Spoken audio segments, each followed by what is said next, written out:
Ahojte, dnes tu mám pre vás rýchly recept na cestoviny so špenatovou omáčkou a sušenými paradajkami. A aby to trošku viac zasytilo, je tam aj mixnutý kotič.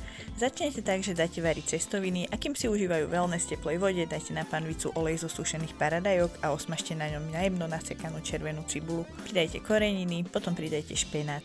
Nebojte sa objemu, neostane z neho veľa.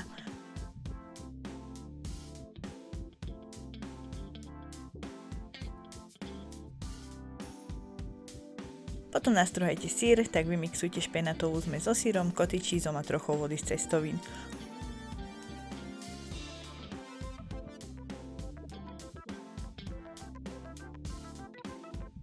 Omáčku vráte do panvice, pridajte na menšie kusky nakrájané sušené paradajky a nechajte prevariť.